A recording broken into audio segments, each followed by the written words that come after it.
दीक्षा गुरु और शिक्षा गुरु अक्सर आप सब लोग कंफ्यूज करते होंगे, क्या होता है दीक्षा गुरु और क्या होता है शिक्षा गुरु। तो अगर आपके एग्जाम में पूछा जाएगा इस दो पंक्ति का अर्थ स्पष्ट करिए तो कर लेंगे, और पहला दो पंक्ति का मतलब भी आप सीख गए। ये छप्पई को कहीं ना कहीं ये दो भाग में बांटे हैं, ये पूरा मान लेते हैं छप्पई का अपना पार्ट है, ठीक है। ये पहला भाग जो है ये कबीरदास जी के बारे में लिखे, ये दूसरा भाग है ये जो है कहीं ना कहीं ये सूरदास जी के बारे में लिखे हैं। सूरदास जी जो है वो अपनी जो रचना करते हैं उसमें शब्दों का चयन जो करते हैं, वर्णों का चयन जो करते हैं, कहने की जो शैली है, अलंकार है ना, और इस सब से एक तरीके से ऐसी रचना करते हैं कि वो अद्भुत तुकधारी, वो एकदम विशेष अलग प्रकार की रचना हो जाती है, प्रभावशाली और सटीक रचना हो जाती है। दोस्तों आज के इस क्लास में आप सभी लोगों का स्वागत है। आज हम बात करने वाले हैं अपना हिंदी 100 मार्क्स के पद्य खंड का एक चैप्टर छप्पई, है ना। और ये छप्पई जो है नाभादास जी के द्वारा लिखा गया है। इस पाठ को आज हम लोग बहुत अच्छे से पढ़ेंगे, पूरा हिंदी अर्थ आपको बताएंगे। ये जो पूरा आपका कविता है ना, इसका एक एक लाइन हिंदी अर्थ आपको बताएंगे आपको कि कैसे एग्जाम में 2 लाइन दे देता है और बोलता है इसका जो है अर्थ आपको बतलाने को, है ना। तो उसका अर्थ कैसे आप लिखोगे नीचे, है ना, वो आपको अच्छे से आपको बता देंगे। साथ ही साथ आज जो है ना नाभादास जी के बारे में यानी लेखक परिचय से भी जो भी सवाल पूछे जाएंगे उन सवालों को भी बहुत अच्छे से आज हम लोग देख लेंगे। उन सारे टॉपिक्स के बारे में, उन सारी चीज़ों के बारे में बात कर लेंगे जो छप्पई पाठ से आपके परीक्षा में पूछी जाती है, या फिर छप्पई पाठ पढ़ने के दरमियान, है ना, पूरे चैप्टर को अच्छे से समझने के दरमियान क्या क्या चीज़ों को हमें ध्यान रखना है, सब चीज़ों को अच्छे से बारीकी से हम एक एक करके देखेंगे, ठीक है। तो स्टार्ट करें। आप सभी लोग मोबाइल फुल स्क्रीन कर लीजिए, वीडियो को लाइक कर लीजिए और चैनल को सब्सक्राइब कर लीजिए। रोजाना आपको अच्छे से ऐसी वीडियोस आपके सिलेबस के बारे में मिलता रहेगा। चलो जी शुरुआत करते हैं। छप्पई पाठ, है ना, तो छप्पई, है ना, ये जो है छप्पई पाठ है, इसको जो है लिखे कौन है, ठीक है। तो छप्पई पाठ को लिखे कौन है जी? छप्पई पाठ को जो लिखे हैं कौन? नाभादास जी, है ना। नाभादास जी कौन लिखे हैं? छप्पई पाठ अगर आपसे पूछा जाए ये छप्पई जो है ये कौन लिखे हैं, तो ये नाभादास जी के द्वारा लिखा गया है, ठीक है। इसमें जो है ना नाभादास जी के जन्म के बारे में जो बात किया गया वो है 1570। यह अनुमानित तिथि है, कुछ ऐसा फिक्स नहीं है कि मतलब इनका जन्म 1570 में ही हुआ होगा। अब सोचो ना, उस समय कुछ ऐसा व्यवस्था हमारे पास, हम लोग के पास था नहीं कि भाई चीज़ों को एकत्रित करके रखा जाए। इन्फॉर्मेशन जो आती है, जानकारियाँ जो आती है, कहीं ना कहीं सही से नहीं मिल पाया है। तो एक तरीके से हम लोग मान लिए हैं कि 1570 जो भी कुछ अभी तक हम लोग को तथ्य मिला इनके बारे में, उसके अकॉर्डिंग हम लोग यही मान लिए हैं कि 1570 तक में जो है इनका जन्म हुआ होगा। और निधन जो है अभी भी अज्ञात है ना, निधन अभी भी अज्ञात है कि भाई इनका निधन कब हुआ है, ठीक है। वर्तमान तक में भी बात करोगे तो कुछ इनके बारे में कुछ मतलब निधन के बारे में नहीं है, हालांकि 1600 यहाँ लिखा हुआ है ना, अनुमानित है। खैर इनके जो है निधन के बारे में बात करें तो अज्ञात है, अभी तक जानकारी नहीं हम लोग को मिल पाया है, ठीक है। जन्म स्थान के बारे में बात करें तो इनका जो जन्म स्थान है, कहाँ पे इनका जन्म हुआ था नाभादास जी का, तो देखिए सांप्रदायिक मान्यताओं के अनुसार, है ना, बहुत सारे लोगों का, बहुत सारे संप्रदाय का मान्यता है ये, है ना, कि ये जो है नाभादास जी ये दक्षिण भारत में इनका जन्म हुआ था, ठीक है। दक्षिण भारत में जन्म हुआ था और शैशव में, मतलब जब ये शिशु अवस्था में थे, जब एक तरीके से ये शैशवावस्था में थे, बोल सकते हैं जब ये बचपन में थे, तब क्या होता है इनके पिता की मृत्यु हो जाती है। उसी समय, है ना, जब ये शिशु थे, शिशुअवस्था में थे, उसी समय इनके पिताजी की मृत्यु हो जाती है, ठीक है। और अकाल के कारण माता के साथ जो है जयपुर राजस्थान में प्रवास कर जाते हैं। फिर क्या होता है, पिताजी की मृत्यु हो जाती है, ठीक है, और उसके बाद माता जी के साथ राजस्थान में, ठीक है, जयपुर में, राजस्थान के अंदर जयपुर है, मतलब जयपुर में जो है ये बेसिकली प्रवास कर जाते हैं, वहीं पर रहने के लिए चले जाते हैं माता जी के साथ। बाद में क्या होता है, दुर्योग बस, है ना, मतलब देखो परिणाम क्या होता है ना, पिताजी तो एक तरीके से बचपन में ही जब ये थे तभी पिताजी की मृत्यु हो गई। उसके बाद दुर्योग बस क्या होता है ना, माता जी का भी एक तरीके से माता जी से भी बिछो हो जाता है, ठीक है, उनका भी निधन हो जाता है। बेसिकली बात करें तो दुर्भाग्य देखिए इनका कि पिताजी भी नहीं रहे, माता जी भी नहीं रहे, ठीक है। तो इनके बारे में, नाभादास जी के बारे में ये कुछ जानकारी हुआ। इनका अस्थायी निवास बताया जाता है कि वृंदावन में इनका अस्थायी निवास था, जहाँ पे ये बाद में चले गए, मतलब रहने के लिए, ठीक है। ये है नाभादास जी के बारे में सारी जानकारी। अब अगर बात करें इनके शिक्षा के बारे में, है ना, नाभादास जी क्या क्या शिक्षा प्राप्त किए, इनके गुरु का क्या नाम था, ठीक है, ये सब चीज़ों के बारे में बात करते हैं। देखिए शिक्षा के लिए अगर बात करें, इनको शिक्षा कैसे कैसे मिली, तो देखो शिक्षा जो है गुरु और प्रतिपालक की देखरेख में स्वाध्याय, है ना, स्वाध्याय का मतलब होता है खुद से अध्ययन करना। गुरु और प्रतिपालक के देखरेख में कहीं ना कहीं ये स्वाध्याय किए, खुद से एक तरीके से अध्ययन किए। उसके बाद सत्संग द्वारा ज्ञानार्जन, है ना, सत्संग से भी ये बहुत सारे ज्ञान का अर्जन किए, ज्ञान प्राप्त किए सत्संग वगैरह से भी, ठीक है। उसके बाद देखो अभिरुचि इनकी क्या क्या चीजें में थी, है ना, मतलब एक होता है ना कि हम लोग को मन किस चीज में लगता है, बहुत सारे लोग होता है उसको मन अलग अलग चीजों में लगता है, तो इनका जो है नाभादास जी का मन जो है किस चीजों में लगता था, अभिरुचि इनकी क्या थी, उसके बारे में बात करते हैं ना। लोक भ्रमण में इनकी बहुत अभिरुचि थी, ठीक है, भगवत भक्ति में इनकी बहुत अभिरुचि थी, ठीक है, काव्य रचना में भी इनकी बहुत अभिरुचि थी, और उसके बाद में वैष्णव दर्शन, है ना, मतलब वैष्णव धर्म से विष्णु जी का जो है मतलब एक तरीके से ध्यान वगैरह करने वाले वैष्णव दर्शन चिंतन में भी इनकी अभिरुचि थी, है ना, इन सब में कहीं ना कहीं इन सब चीजों में इनकी विशेष रुचि रहती थी, ठीक है। ये है नाभादास जी के बारे में। अब बात करें दीक्षा गुरु, है ना, इनके दीक्षा गुरु। एक बात बताए, दीक्षा गुरु और शिक्षा गुरु अक्सर आप सब लोग कंफ्यूज करते होंगे, क्या होता है दीक्षा गुरु और क्या होता है शिक्षा गुरु, ठीक है।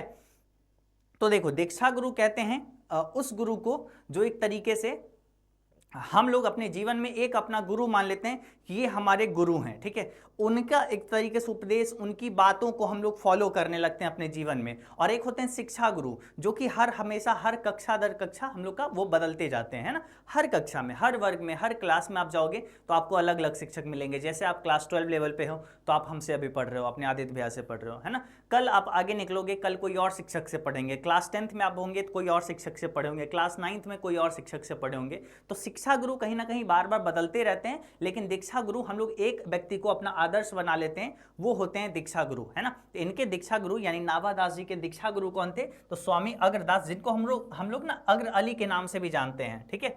तो अगर आपके एग्जाम में पूछा जाएगा नाभादास जी के जो है दीक्षा गुरु कौन थे, तो आपको याद रखना है स्वामी अग्रदास यानी अग्र अली, ठीक है। चलो अब अग्र अली के बारे में यानी स्वामी अग्रदास के बारे में बात करें, जो क्या थे, स्वामी रामानंद की शिष्य परंपरा के प्रसिद्ध कवि थे। ये जो है ना स्वामी रामानंद, है ना, स्वामी रामानंद की शिष्य परंपरा, इसमें बहुत सारे कवियां आते थे, कवि वगैरह थे इसमें, ठीक है। जैसे इसमें कबीर दास जी, है ना, इसी परंपरा के कवि थे, है ना। वैसे ही देखिए स्वामी अग्रदास भी स्वामी रामानंद के शिष्य परंपरा के ही कवि थे, ठीक है। तो याद रखना है स्वामी अग्रदास जो है स्वामी रामानंद की शिष्य परंपरा के कवि थे, ठीक है। अब देखो ये जो है नाभादास जी के बारे में तो हम लोग ये जाने कि इनकी अभिरुचि, इनकी शिक्षा, है ना, ये इनके दीक्षा गुरु स्वामी अग्रदास जी थे यानी अग्र अली, लेकिन ये क्या क्या रचनाएं करके गए हैं, है ना, इसके बारे में तो जानना जरूरी है, ये इनकी क्या क्या कृतियां हैं, ठीक है, नाभादास जी का। तो देखो इनकी जो कृतियां हैं वो है भक्तमाल, ठीक है। इनका रचना काल माना जाता है भक्त काल का कि 1585 से 1596 तक निर्धारित किया गया है कि लगभग में 1585 से लेकर 1596 तक में इसकी रचना हुई है। किसका, भक्तमाल। तो भक्तमाल पूछा जाएगा किनका रचना है, तो यह है नाभादास जी का। किनका रचना है, नाभादास जी का रचना है, ठीक है। उसके बाद अष्टयाम, ठीक है, अष्टयाम जो कि ब्रज भाषा गद्य है, ये भी नाभादास जी की कृतियां हैं। अगर पूछा जाएगा बाबू, है ना, कि अष्टयाम जो है कौन सी भाषा की जो है रचना है या कृति है, तो आप बताओगे ब्रज भाषा का, ठीक है। और अष्टयाम किनकी रचना है, तो नाभादास जी का। देखो उसके बाद अष्टयाम जो कि रामचरितमानस की दोहा चौपाई शैली में लिखा गया है, ठीक है, रामचरितमानस की दोहा चौपाई शैली में लिखी गई है। चलो आगे बढ़ते हैं। अगर बात करें कुछ इनके बारे में विशेष जानकारी अगर हम लोग देखें तो देखिए कवि नाभादास की जो है पारिवारिक और सामाजिक पृष्ठभूमि अधिकतर विद्वानों के मुताबिक दलित वर्ग की थी, है ना। बहुत सारे विद्वान ऐसे मानते हैं कि ये जो है ना दलित वर्ग से बिलोंग करते थे, लेकिन जैसे ही नाभादास अगर, है ना, दास बन गए, मतलब वो सारे अपने धर्म, है ना, अपने जो एक तरीके से बात करें वो जिस भी कास्ट से आते हैं ना, जो भी वर्ग से आते हैं वो वर्ग खत्म हो जाता है, एक अलग बन जाते हैं दास, है ना, जैसे तुलसीदास, है ना, कबीर दास, नाभादास, है ना। ऐसे यहाँ पे वही ये जो है नाभादास जो है पहले, मतलब बहुत सारे लोग ऐसे मानते हैं, मतलब जो भी एक तरीके से ज्यादातर विद्वान के मुताबिक ये दलित वर्ग से बिलोंग करते थे, दलित वर्ग से थे, ठीक है, दलित समुदाय से कहीं ना कहीं नाभादास से बिलोंग करते थे। बहुत सारे ऐसे विद्वानों का मान्यता है, ठीक है। तो ये तो एक तरीके से अपना हो गया ये जो है नाभादास जी के बारे में। लेकिन बात करें पूरे पाठ को हम लोग को समझना है ना, तो पाठ को समझने के लिए हम लोग को एक तरीके से जानना पड़ेगा कि तो ये जो है ना नाभादास जी क्या किए हैं। तो देखो नाभादास जी का यहाँ पे जो है ना ये छप्पई जो है, ये छप्पई को कहीं ना कहीं ये दो भाग में बांटे हैं। ये पूरा मान लेते हैं छप्पई का अपना पाठ है, ठीक है, ये आपका छप्पई का पाठ है। इसमें एक तरीके से ये 3 लाइन, ये जो है सॉरी, ये जो है पहला भाग जो है ना, ये पहला भाग जो है ये कबीरदास जी के बारे में लिखे, और दूसरा भाग, ठीक है, ये दूसरा भाग है, ये जो है कहीं ना कहीं ये सूरदास जी के बारे में लिखे हैं, ये सूरदास जी के बारे में लिखे हैं। यानी पूरी कविता जो है 2 भाग में, एक तरीके से ये आपका पहला भाग, ठीक है, और ये आपका दूसरा भाग है ना। पूरी कविता को दो भाग में बांटा हुआ है। छप्पई कविता कितने भागों में बटा हुआ है? दो भागों में, ठीक है, याद रखेंगे। अब चलते हैं, हम लोग इस पाठ को अच्छे से समझते हैं। पहला भाग और दूसरा भाग, सारे एक एक पंक्ति का अच्छे तरीके से आपको हिंदी अर्थ बताते हुए, सारे शब्दों का मतलब बताते हुए डिटेल में चलिए अब जानते हैं इस पूरे छप्पई पाठ को। हाँ जी, चलिए अब यहाँ पे जैसे आपको बताए दो भागों में बांटा हुआ है छप्पई पाठ। तो एक तरीके से पहला भाग है कबीरदास जी के बारे में, यहाँ पे नाभादास जी लिखते हैं, है ना। नाभादास जी कबीरदास की एक तरीके से रचनाओं का, कबीरदास जी किस प्रकार से लिखते थे, है ना, इन सब कबीरदास जी का कैसे सोच था उसके बारे में लिखते हुए 6 पंक्ति कबीरदास जी के बारे में लिखते हैं। कितने पंक्ति? 6 पंक्ति, कुल मिला के 6 पंक्ति कबीरदास जी के बारे में लिखते थे और वैसे ही लिखे थे। और उसके साथ में फिर अगला भाग जो दूसरा भाग, उसमें भी एक तरीके से सूरदास जी के बारे में भी 6 पंक्ति को लिखे थे। ठीक है, तो चलिए जी शुरुआत करते हैं कबीरदास जी के बारे में पहला पंक्ति से जानना, और एक तरीके से सभी का अर्थ अच्छे से डिटेल से जानेंगे। चलो, सबसे पहले कबीरदास जी के बारे में जो पंक्ति लिखे थे उसमें पहला 2 पंक्ति और उसका अर्थ यहाँ पे लिखा हुआ है। चलिए आपको अच्छे से डिटेल से समझाते हैं। पहला पंक्ति में अपने को बोला जा रहा है, भक्ति विमुख जे धर्म सो सब अधर्म करी गाय, योग यज्ञ व्रत दान भजन बिनु तुक्ष दिखाए, है ना, बिनु तुक्ष दिखाए। ठीक है, ये पंक्ति है, इसका क्या मतलब हुआ? अक्सर एग्जाम में क्या होता है ना, आपको ये 2 पंक्ति दे देगा, है ना, और बोलेगा इसका जो है अर्थ लिखे, है ना, इसका अर्थ आप लिखे। ठीक है, तो हिंदी अर्थ आपको अच्छे से लिखना होता है और उसके लिए आपको मार्क्स मिलता है। ठीक है, तो अब देखो इसका अर्थ हम कैसे लिखना है अपने लोग को ये बतलाते हैं। ठीक है, सबसे पहले ये लिखना है कि भाई ये जो है कहाँ से आया है, ठीक है, ये कौन से पाठ से लिया गया है, और उसके बाद जो है एक तरीके से लिखेंगे कि बेसिकली जो है इस पंक्ति, दोनों पंक्ति में क्या बोला गया है। तो हर जो है पंक्ति में ऐसे ही करके हमको लिखना है। चाहे इसमें मान लो अगर 2 पंक्ति ये दे दिया और बोलेगा अर्थ लिखने को, तो डिट्टो हम लोग को सेम इस तरीके से लिखना है। ठीक है, कैसे लिखना है चलो देखते हैं। पंक्ति है, भक्ति विमुख जे धर्म सो, है ना, सब अधर्म करी गाय, योग यज्ञ व्रत दान भजन बिनु तुक्ष दिखाए। देखिए भक्ति विमुख, है ना, मतलब भक्ति जो हम लोग करते हैं ना, किसी भगवान का, किसी देवी देवता का हम लोग भक्ति करते हैं, है ना, तो भक्ति से जो विमुख हो जाता है, यानी विमुख होना मतलब उससे मुंह फेर जो लेता है ना, वो धर्म सो, है ना, वो धर्म क्या, वो सब जो है अधर्म करी गाय, है ना, वो यानी सारा का सारा अधर्म करते जाता है। जो भक्ति से विमुख हो जाता है, जो भक्ति से मुंह फेर लेता है, वो सब का सब अधर्म करते जाता है। योग यज्ञ व्रत दान, है ना, भजन बिनु तुक्ष दिखाए, है ना, ये सब चीजें जो है उसके बाद एक तरीके से योग यज्ञ व्रत दान, है ना, ये सब कहीं ना कहीं व्यर्थ दिखने लगता है, सब का सब तुक्ष दिखने लगता है ना, ये सब तुक्ष होता है अगर कोई व्यक्ति एक भक्ति से ही विमुख हो जाता है, भक्ति से ही अपना मुंह फेर लेता है, तो ये सब कुछ तुक्ष हो जाता है, सब कुछ फीका पड़ जाता है। ठीक है, तो चलो इसको हम कैसे लिखेंगे देखते हैं। अगर आपके एग्जाम में ये 2 पंक्ति दे दिया, बोलेगा अर्थ स्पष्ट करें, तो कैसे लिखोगे? सबसे पहले लिखेंगे ये कहां से लिया गया और इसको कौन लिखे हैं। तो प्रस्तुत पंक्तियां नाभादास द्वारा रचित भक्तमाल से लिया गया, यानी छप्पई जो है ये कहां से आया है? ये जो छप्पई है ये एक भक्तमाल है। ठीक है, कहीं ना कहीं ये देखो यहाँ पे, ये भी आप सही में देख ही लो। ठीक है, ये जो छप्पई आपका है ये, ठीक है, भक्तमाल है ना, भक्तमाल से एक छप्पई को लिया गया है। ठीक है, ये छप्पई पाठ को लिया गया भक्तमाल, है ना। भक्तमाल किनका है? तो ये भी एक तरीके से नाभादास जी का रचना है। ठीक है, किनका है? नाभादास जी का रचना है। ठीक है, तो यही नाभादास जी का जो रचना है भक्तमाल, उसी से छप्पई लिया गया है। तो हम लोग इसका जो पंक्ति है ना, इसका 6 और 6 जो पंक्ति है, ठीक है, 2 2 4 2 6, हम यहाँ पे ज़्यादा पंक्ति लिख दिए, लेकिन कोई बात नहीं, इसको 6 पंक्ति मान लो। ठीक है, ये 6 पंक्ति और ये 6 पंक्ति। ठीक है, तो 6 6 12 जो पंक्ति है ये लिया गया कहाँ से? ये भक्तमाल से लिया गया है। ठीक है, तो भक्तमाल से हम लोग सीधा सीधा या तो लिख सकते हैं प्रस्तुत पंक्ति जो है नाभादास द्वारा लिखित छप्पई से लिया गया, या फिर लिख सकते हैं प्रस्तुत पंक्ति नाभादास द्वारा लिखित भक्तमाल से लिया गया है। ठीक है, तो हम लोग यहाँ पे सीधा सीधा क्या करेंगे? भक्तमाल ही लिख देंगे। ठीक है, प्रस्तुत पंक्तियां नाभादास द्वारा रचित भक्तमाल से लिया गया है, जिसके माध्यम से नाभादास ने कबीर वाणी की विशेषता पर प्रकाश डाला है। सबसे पहला भाग है ना, सबसे पहला जो 6 पंक्ति है वो कबीरदास जी के बारे में है। फिर 7वां अगला जो एक तरीके से 2 भाग में बांटा हुआ, दूसरा भाग में एक तरीके से सूरदास की चर्चा है। ठीक है, तो चलो जी यहाँ पे हम लोग देखते हैं, अच्छे से इसका मतलब को समझते हैं। ठीक है, आ जाओ। तो देखिए प्रस्तुत पंक्ति नाभादास द्वारा रचित भक्तमाल से लिया गया है। ठीक है, प्रस्तुत पंक्ति नाभादास द्वारा रचित भक्तमाल से लिया गया है, जिसके माध्यम से नाभादास कबीर वाणी की विशेषता पर प्रकाश डालते हैं। कबीर जी की कैसी वाणी थी उस पर एक तरीके से उसकी विशेषता पर प्रकाश डालते हैं। ठीक है, कवि कहते हैं कि जो व्यक्ति भक्ति से विमुख हो जाता है, जो व्यक्ति भक्ति से विमुख हो जाता है, यानी भक्ति से, यहाँ पे अब इसका अर्थ जानते हैं। ठीक है, कवि कहते हैं कि जो व्यक्ति भक्ति से विमुख हो जाता है, भक्ति विमुख जे धर्म सो, है ना, जो व्यक्ति भक्ति से विमुख हो जाता है वो अधर्म में लिप्त व्यक्ति की तरह कार्य करता है ना, सो सब अधर्म करी गाय, है ना, वो सब का सब अधर्म की तरह कार्य करता है ना।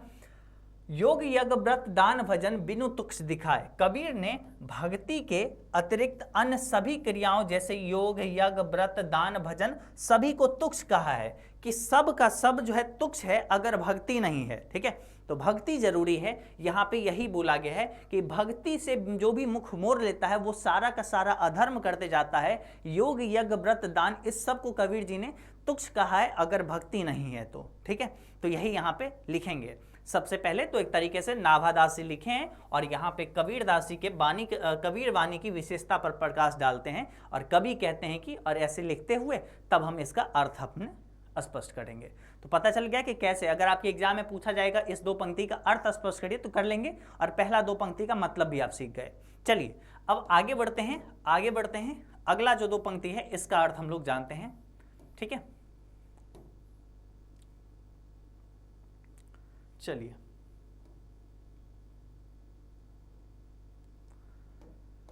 हाँ, हिंदू तुरक प्रमाण रमैनी शब्दी साखी, पक्षपात नहीं वचन सभी के हित की भाषी, पक्षपात नहीं वचन सभी के हित की भाषी। ठीक है, तो यहाँ पे इसका अर्थ क्या हुआ। ठीक है, तो देखिए हिंदू तुरक है ना, हिंदू तुरक यानी हिंदू मुसलमान जो है, प्रमाण है ना, हिंदू तुरक प्रमाण, रमैनी का मतलब होता है दोहा, है ना, शब्दी का मतलब होता है भजन करना या फिर जिसे गाया जाता है, और साखी का मतलब होता है साक्षी यानी सबूत, है ना। पक्षपात नहीं वचन, है ना, हिंदू तुरक प्रमाण रमैनी शब्दी साखी, है ना। यहाँ पे एक तरीके से कबीरदास जी का जो दोहा है उसको रमैनी बोला गया है ना, दोहा, है ना। उनका जो भजन है ये साक्षी है, कबीरदास जी के दोहा, उनका भजन ये साक्षी है कि ये हिंदू तुरक में कभी भी, हिंदू मुसलमान में कभी भेदभाव नहीं किए हैं। ठीक है, पक्षपात नहीं वचन सभी के हित की भाषी, है ना, कभी भी पक्षपात नहीं किया अपने वचन में, सभी के यानी सबके हित की भाषी, सबके हित की ही बात यहाँ पे ये किए हैं। ठीक है, हर हमेशा, कौन, कबीरदास जी। तो कैसे इसका अर्थ लिखेंगे, मान लेते हैं आपके एग्जाम में बोलेगा इन दोनों पंक्तियों का अर्थ स्पष्ट करें, तो कैसे अर्थ लिखेंगे आप। देखिए, तो सबसे पहले लिखेंगे ये कहाँ से लिया गया है और इसको कौन लिखे हैं, तो सेम जैसे लिखे थे उसमें वैसे ही लिखेंगे। प्रस्तुत पंक्तियां नाभादास द्वारा रचित भक्तमाल से उद्धृत है या लिया गया है, जिसके माध्यम से नाभादास ने कबीर वाणी की विशेषता पर प्रकाश डाला है। ठीक है, नाभादास कहते हैं कि कबीर जो है ना, हिंदू तुरक प्रमाण रमैनी शब्दी साखी, कबीर ने हिंदू और मुसलमानों दोनों को जो है समान रूप से देखा है। ठीक है, और प्रमाण रमैनी शब्दी साखी, उनके दोहे यानी रमैनी, है ना, और शब्द, है ना, यानी एक तरीके शब्दी जो भजन है उनका, उनके दोहे और उनका भजन इस बात का साखी है यानी साक्षी है ना, कि उन्होंने कभी भी किसी प्रकार का पक्षपात नहीं किया। ठीक है, पक्षपात नहीं वचन सभी के हित की भाषी, कि उन्होंने कभी भी पक्षपात नहीं किया, उनके विचार जो है सभी के लिए समान थे, उन्होंने हमेशा सबके हित की बात कही है, सभी के हित की भाषी, उन्होंने हमेशा सबके हित की ही बात कही है। तो ऐसे ही लिखेंगे कि प्रस्तुत पंक्ति नाभादास द्वारा रचित भक्तमाल से उद्धृत है, जिसके माध्यम से नाभादास ने कबीर वाणी की विशेषता पर प्रकाश डाला है। नाभादास कहते हैं कि कबीर ने हिंदू और मुसलमान दोनों को समान रूप से देखा, उनके दोहे यानी रमैनी जो है, शब्द यानी भजन जो है, उनके दोहे और उनके भजन जो है इस बात का साक्षी है, इस बात का सबूत है कि उन्होंने किसी भी प्रकार का पक्षपात नहीं किया,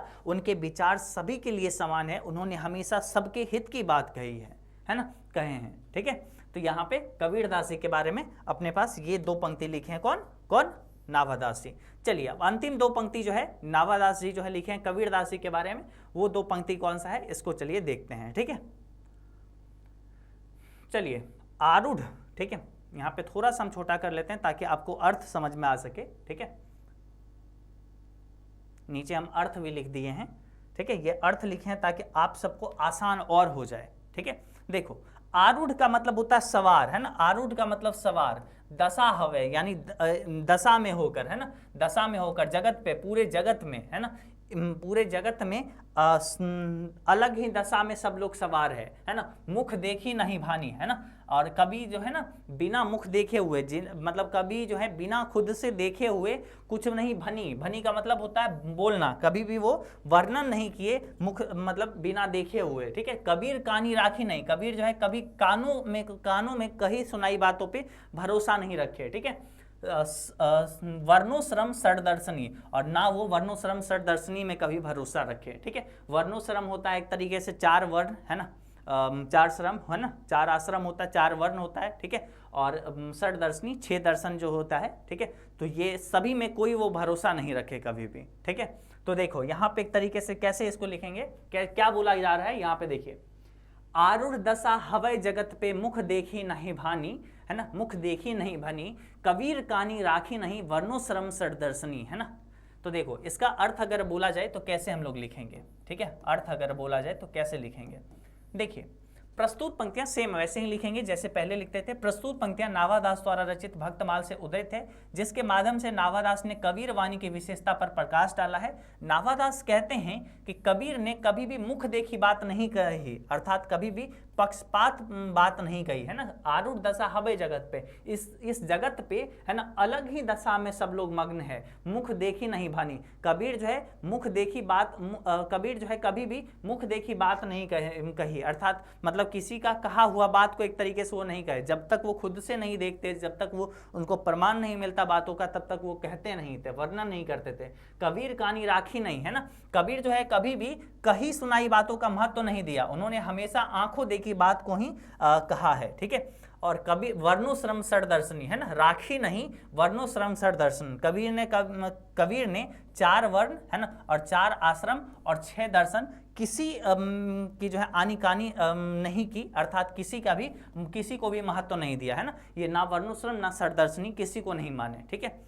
तो देखो यहाँ पे एक तरीके से थोड़ा सा ये तो आपको समझ में आ गया कि भाई जो है कबीरदास जी जो है मुख देखी बात, यहाँ पे एक तरीके से किसी का कही सुनाई बातों पर, किसी के द्वारा बोली गई बातों पर एक तरीके से भरोसा नहीं रखे। कबीर तभी वर्णन करते थे जब वो बात वो खुद देखते थे, जब वो खुद जानते थे उस बात को, तभी वो वर्णन करते थे। और कबीर जो है ना 4 वर्ण 4 आश्रम 6 दर्शन किसी पर भी आनिकानी वो किए, किसी पर भी एक तरीके से भरोसा रखे। देखो ये वर्णोश्रम और षड दर्शन जो था ना, उसका हम थोड़ा सा यहाँ पे एक्सप्लेन कर दिए हैं। बहुत सारे स्टूडेंट अगर इसको पढ़ना चाहेंगे तो डिटेल से पढ़ सकते हैं, ठीक है। जैसे वर्णोश्रम और 6 दर्शन जो होता है ना, वर्णोश्रम में देखोगे वर्ण अगर बात करोगे तो 4 वर्ण होते हैं, ब्राह्मण, क्षत्रिय, वैश्य और शूद्र। कबीर कभी भी इस सब में भरोसा ही नहीं रखे, ठीक है। ये वर्ण वगैरह अलग अलग बांटा हुआ है कि कोई ब्राह्मण है, कोई क्षत्रिय, कोई वैश्य है, शूद्र है, कबीर इस पर भरोसा ही नहीं किए। ना ही वो 6 दर्शन जो होते हैं वो 6 दर्शन पर, जैसे शिक्षा, कल्प, व्याकरण, निरुक्त, छंद शास्त्र, है ना, और ज्योतिषी, इस सब पर भी एक तरीके से वो एक तरीके से भरोसा नहीं किए। वेदांग के 6 दर्शन हैं वही के बारे में कभी भी उस सब पे भरोसा नहीं किए कबीरदास जी, ठीक है। तो उसी को यहाँ पे लिखा हुआ है, बहुत सारे स्टूडेंट अगर पढ़ना चाहेंगे इसको पढ़ लीजिएगा वीडियो को रोक के, ठीक है। तो एक तरीके से कबीरदास जी के बारे में जो भी कुछ था 6 पंक्ति, उन 6 पंक्ति का मतलब आप समझ चुके हैं। अब चलते हैं किस पे, अब चलते हैं हम लोग सूरदास जी के, है ना। हाँ जी, तो एक तरीके से नावादास जी कबीरदास जी के वर्णन जो एक तरीके से कबीरदास जी के कबीर वाणी का वर्णन अपनी 6 पंक्तियों में किया, और उसके बाद अब सूरदास जी की वर्णन एक तरीके से वो अगले 6 पंक्ति में कर रहे होंगे, है ना। तो चलिए एक एक पंक्ति को अच्छे से हम यहाँ पे जानते हैं और सीखते हैं, ठीक है। अब देखो यहाँ पे अपने को बोला क्या जा रहा है, ठीक है, इसको हम थोड़ा सा, चलिए वर्ण शब्दों का चयन, चलो यहाँ पे हम एक तरीके से उक्ति, चौज मतलब चमत्कार, चलो हम यहाँ पे थोड़ा सा इसको बड़ा कर लेते हैं, ठीक है, ताकि आप सबको दिख सके। चलो, उक्ति चौज अनुप्रास वर्ण स्थिति अति भारी, वचन प्रीति निर्वही, अर्थ अद्भुत तुकधारी, अर्थ अद्भुत तुकधारी, है ना। तो अब यहाँ पे इसका क्या अर्थ हुआ, चलो। उक्ति चौज अनुप्रास, है ना, उक्ति का मतलब होता है कहने की शैली, है ना। चौस का मतलब चमत्कार, ठीक है। अनुप्रास का मतलब होता है अलंकार, ठीक है। और वर्ण का मतलब वर्णन करने की जो क्षमता है। तो ये जो है स्थिति अति भारी है ना, मतलब जो सूरदास जी के बारे में यहाँ पे नाभादास जी लिखते हैं कि उनकी जो उक्ति है, ठीक है, उनकी जो मतलब कहने की शैली है, उनका जो एक तरीके से चमत्कार जो है ना, मतलब उनकी जो रचना करने की जो चमत्कार है, ठीक है, उनकी जो एक तरीके से कहने की जो शैली है, ठीक है, और उनकी जो अलंकारों और शब्दों का जो चयन है वो अत्यंत प्रभावशाली है, वो अति भारी है, मतलब वो अत्यंत प्रभावशाली है, ठीक है। मतलब सूरदास जी जब रचना करते हैं तो एक तरीके से मतलब उनके कहने का शैली, ठीक है, उनके अलंकार और वर्णों का चयन यानी शब्दों का चयन जो वो करते हैं इतना सही करते हैं कि अलग ही प्रभावशाली वो उनकी मतलब और सटीक उनकी जो है रचना होती है, ठीक है। और वचन प्रीति निर्वही अर्थ अद्भुत तुकधारी है ना, और वचन जो है हर हमेशा बहुत अच्छा ही वचन कहते हैं जिससे सब लोग का जो है सब लोग जो है अद्भुत क्या हो जाते हैं, मंत्रमुग्ध हो जाते हैं या फिर मोहित हो जाते हैं, ठीक है। सूरदास जी ऐसे वर्णन करते हैं। तो उसी चीज़ को कैसे लिखेंगे देखिए, बहुत अच्छे से आपको समझाएंगे। अगर आपके एग्जाम में मान लो बोला गया इन दो पंक्ति को देके अर्थ लिखें, ठीक है, तो इसका अर्थ आप कैसे लिखोगे, देखो कुछ ऐसे लिखेंगे, उक्ति चौज अनुप्रास वर्ण स्थिति अति भारी वचन प्रीति निर्वही अर्थ अद्भुत तुकधारी, अर्थ अद्भुत तुकधारी है ना। तो देखिए प्रस्तुत पंक्तियां नाभादास द्वारा रचित भक्तमाल से उद्धृत है जिसके माध्यम से नाभादास ने सूरदास की विशेषताओं को बताया है ना। अब यहाँ पे देखो पहला भाग में क्या था, कबीरदास जी की विशेषताओं को बतलाया है। अब यहाँ पे क्या लिखते हैं, प्रस्तुत पंक्तियां नाभादास द्वारा रचित भक्तमाल से उद्धृत है ना, यहाँ तक तो सेम है, जिसके माध्यम से नाभादास ने सूरदास की विशेषताओं का बताया है, सूरदास की विशेषताओं को बताया है। यहाँ पे अब सूरदास की विशेषता को बताएंगे अगले 6 पंक्ति में, ठीक है। तो नाभादास कहते हैं कि सूरदास की रचनाओं की उक्ति है ना, सूरदास की रचनाओं की उक्ति जो है यानी कहने की शैली जो है, अनुप्रास यानी अलंकार जो है, और वर्ण यानी शब्दों का चयन जो है वो अत्यंत प्रभावशाली है और सटीक है, ठीक है। वो जो वचन कहते हैं, वो जो अपनी रचनाएं करती हैं, उनके कहने की जो शैली है, उनके अलंकार जो है, शब्दों का चयन जो है वो इतना प्रभावशाली है ना, कि मतलब अलग ही एक तरीके से प्रभाव उनका रचना छोड़ती है। वचन प्रीति निर्वही है ना, निर्वही अर्थ अद्भुत तुकधारी है ना।